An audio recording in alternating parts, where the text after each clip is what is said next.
Wah. Ini kuat. Asem. Kan saya bikin saya basah. Saya ganti baju dulu. Oke, nanti lanjut wawancara setelah ini. Oke.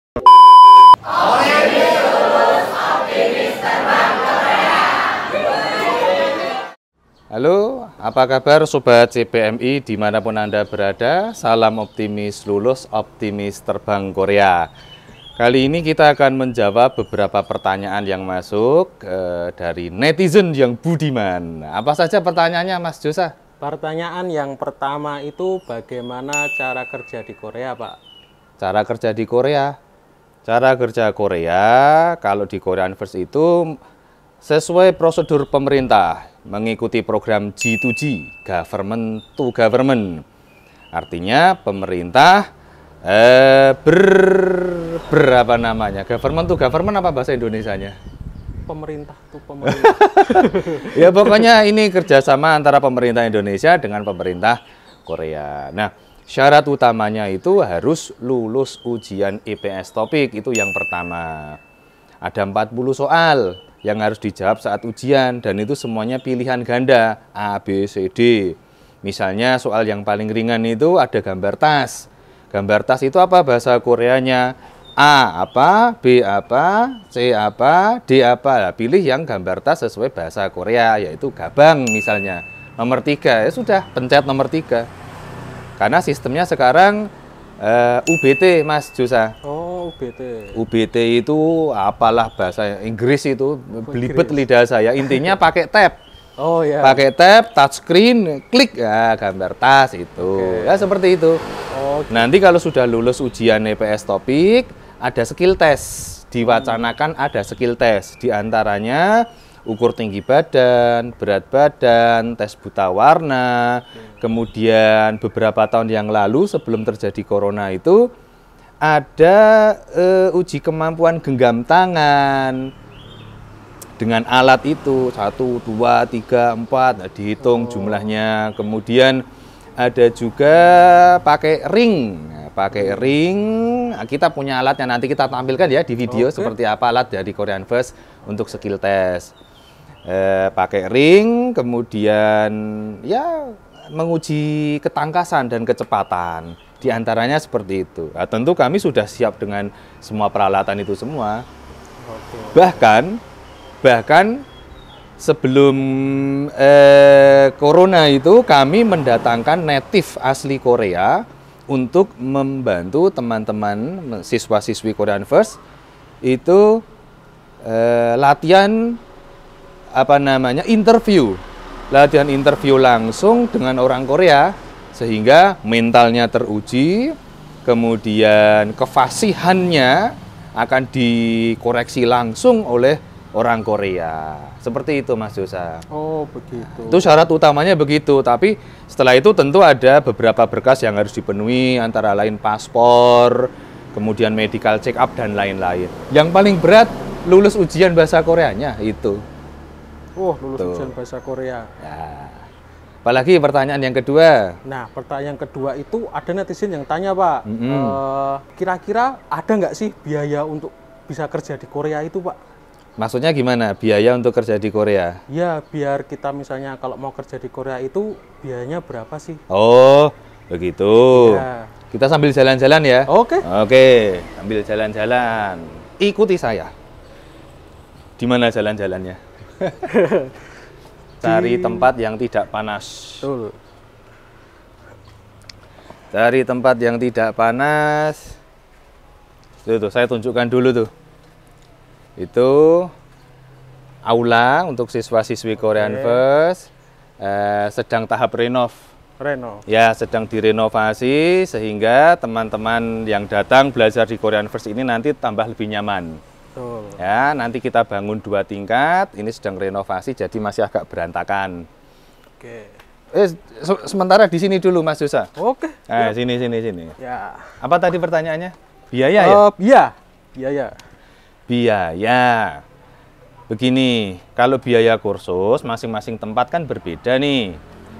Di Korean First sendiri Setiap tahun ada perubahan biaya kursus menyesuaikan dengan kebutuhan. Misalnya ada pelatihan skill test, ya nanti tentu ada tambahan sedikit lah. Setelah lulus, kurang lebih biaya yang diperlukan untuk sampai terbang itu sekitar 15 jutaan. 15 juta. Ya, cuma 15 jutaan itu sudah sesuai BP2MI. Rinciannya begini. Yang paling mahal itu tiket pesawat. Kurang lebih hampir 8 juta. Hampir 8 juta. Kemudian ada visa. Visa itu sekitar 1.300.000-an. Kemudian MCU, medical check up, itu kurang lebih 1 jutaan, hampir 1 juta. Dan lain-lain. Kemudian yang kecil-kecil itu banyak sekali, total kurang lebih 15 juta. Uang saku terserah deh, kalau uang saku mau bawa 2 juta, 3 juta, 5 juta. Ya. Sesuai kebutuhan CPMI sendiri. Itu sesuai prosedur. Ada lagi pertanyaannya, Mas Josa? Nah, ini ada netizen lagi yang bertanya. Ijazah saya cuma SMP. SMP. Bisa tidak ya? Nih, dengarkan untuk teman-teman CPMI dimanapun Anda berada, ijazah SMP, SMA, SMK, Sarjana, S1, S2, semuanya statusnya sama ketika mengikuti program G2G. Karena nanti saat bekerja di Korea, menggunakan visa E9. Visa E9 itu adalah visa amatir bagi orang yang tidak memiliki skill atau disebut non-skill. Jadi SMP atau paket B itu mungkin sangat bisa sekali. Bahkan, mohon maaf nih, tanpa merendahkan gelar yang lainnya, jikapun dia lulusan SMP atau paket B, tetapi ternyata pekerjaan di Koreanya ia lakukan lebih baik dari yang lulusan SMA atau yang S1, lebih disenangi sajang atau lebih disenangi mandor atau petinggi di sana itu. Yang penting kerjanya, ijazah itu alah yang nomor berapa lah gitu ya. Oke. Ada lagi? Sambil jalan yuk, sambil jalan. Ayo. Sambil jalan saya tunjukkan di ngobrolnya di dekat kolam koi saya saja. Boleh? Ya. Oke. Tapi ini kan nanti masuk-masuk, sebagian dikat ya. Oke, ya, siap. Yuk, Mas, masuk. Yuk, ini kantor rahasia saya. Kita ngobrolnya di sini nggak apa-apa. Oke. Ini nggak laman cahaya nggak? Iya, lumayan. Lumayan. Ya udah, saya pindah di sini, di sini. Apa di mana?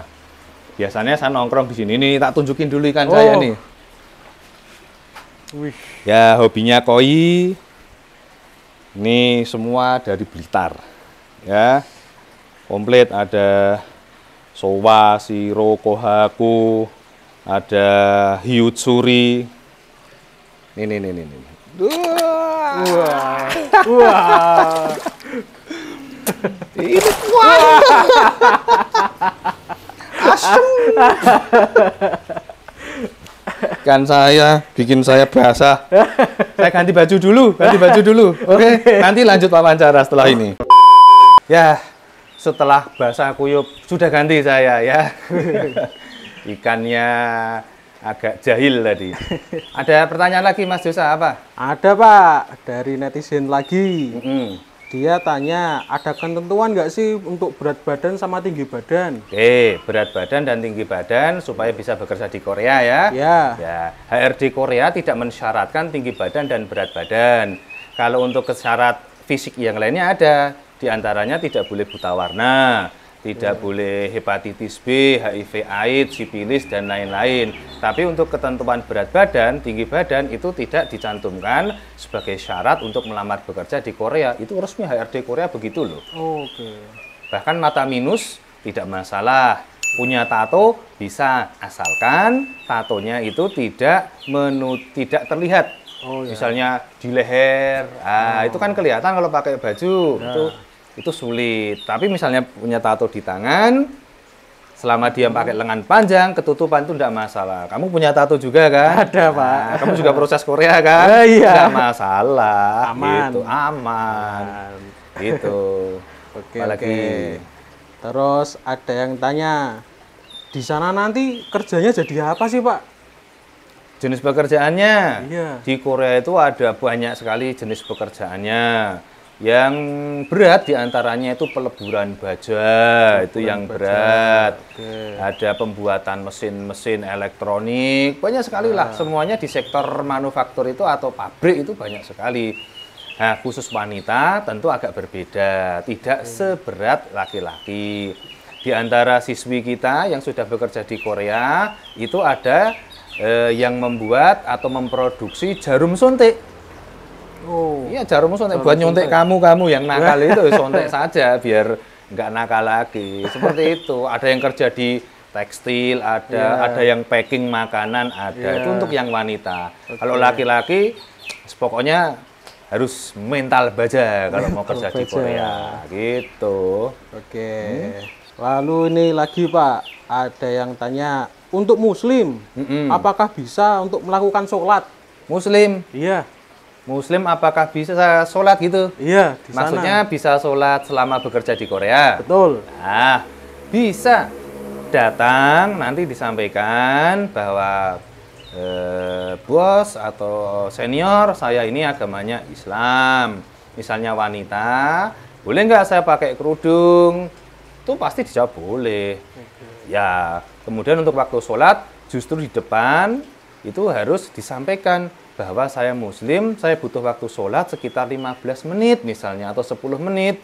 Kalau kita jujur di depan, justru nanti sajangnya atau atasan kita akan mentolerir. Tapi kalau diam-diam mencuri waktu di dalam jam kerja, malah bisa kena hukuman nanti. Bilang aja, bos, mau sholat. Nah, sholat apa? Islam gitu. Wah, doanya orang Islam pokoknya gitu saja lah. Atau dengan gaya bahasa apapun, bebas. Yang penting menunjukkan bahwa mau beribadah 10-15 menit. Ya, untuk teman-teman CPMI yang putri pakai jilbab enggak masalah.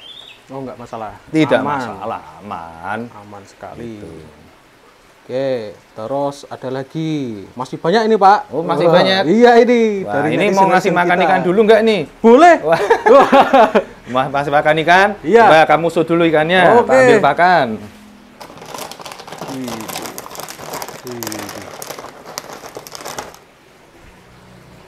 Nih. Oh. Wow. Nih. Oh. Oh, gara-gara kamu takut ikannya. Kok takut, Pak? Nah, ini ikan ya kalau grade-nya mulai dari grade A, high Q, ada. Ya, sini. Come to papa. Wah, nih. Tidak untuk dimakan.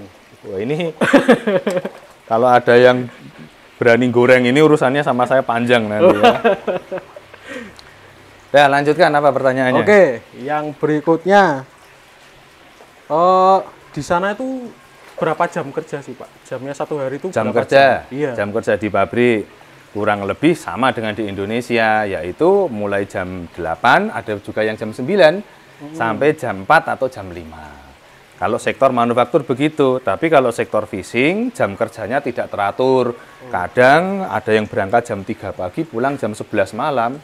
Ada seperti itu. Kemarin ditelepon dari salah satu siswa kita, Korean First, yang sudah kerja di sektor fishing, cerita dia, wah Pak, berat sekali kerjanya di sini. Berangkat jam 3 subuh, pulangnya kadang 11 malam, jam 10 malam, tanpa istirahat. Maksudnya tanpa hari libur. Kalau pabrik kan libur hari Minggu. Ada juga yang hari Sabtunya libur, tapi jarang ya. Teman-teman itu lebih memilih Sabtu tetap bekerja. Namanya merantau ya. Terus ngapain sih kalau hari Sabtu cuman tiduran? Ya udah sekalian bekerja. Kalau nggak percaya tanya ikan itu. Ngesut saya saja. Oh iya. Saya kan ya. Oke. Ikan udah setuju dengan saya. Setuju. Kalau sudah kerja di Korea, bisa nggak sih ngajak istri, orang tua, atau kerabat gitu? Kerja di Korea mau ngajak keluarga? Iya. Nah, istri. Ya. Istrinya berapa? Satu aja, Istrinya Pak. satu. Oke, orang tua atau saudara. Jawabannya kita jawab di gazebo saja. Oke. Oke, yuk. Ganti tempat kita. Siap. Yuk. Kutuk, kutuk, kutuk, kutuk. Ini rahasia, ruang rahasia. Ini kayak pintunya Doraemon dibuka langsung nyampe lokasi. Nggak percaya? 1, 2, bah. Nyampe sini kan sampai pintu sini. Doraemon tadi. Ini gazebo tempat nongkrongnya anak-anak. Nah, ini ISIS, apa bahasa Indonesianya ISIS tuh? Silir. Silir. Nah, gitu.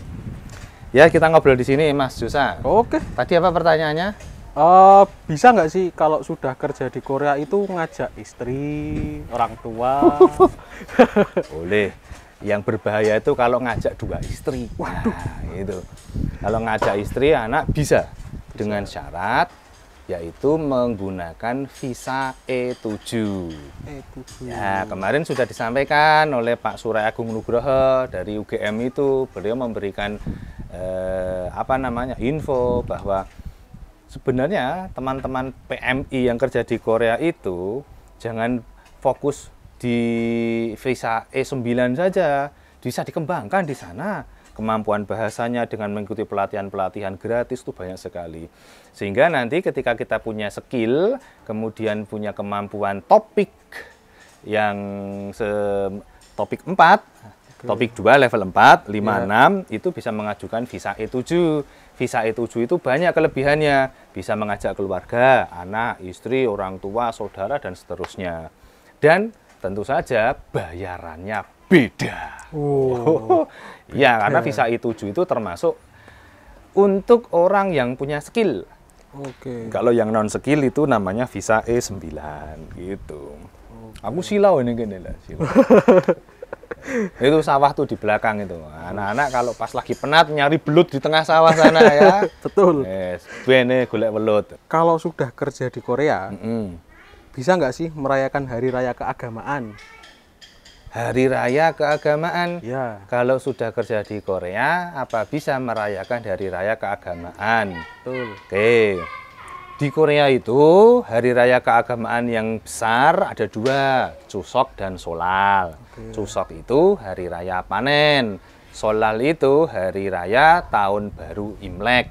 Nah, sedangkan kita PMI orang Indonesia yang kerja di Korea itu karena mayoritas agamanya Islam, itu Idul Fitri, Idul Adha di Korea tidak libur. Nggak libur, jadi harus mengajukan izin atau cuti. Bos, saya mau cuti. Cuti apa? Mau beleh sapi, ya gitu aja bilang. Loh, kok mau nyembelih sapi? Ya, Idul Adha. Itu bilang aja dengan atasan. Boleh kok, boleh. Bilang dengan cara baik-baik. Idul Fitri juga begitu. Kalau Natal memang di sana sudah libur. Libur. Nah, libur Natal sampai tahun baru itu ada liburnya. Kalau untuk agama yang lain seperti Idul Fitri, Idul Adha, perayaannya itu nggak ada. Kecuali kebijakan dari pabrik itu aja adanya. Kalau pemerintah tidak resmi, tidak libur resmi gitu. Ini yang terakhir, Pak. Terakhir? Iya. Ketika di sana, apakah bisa mengajukan cuti untuk pulang ke Indonesia? Karena keperluan tertentu, misalnya istri melahirkan, saudara ya amit-amit meninggal, cuti bersalin bagi perempuan.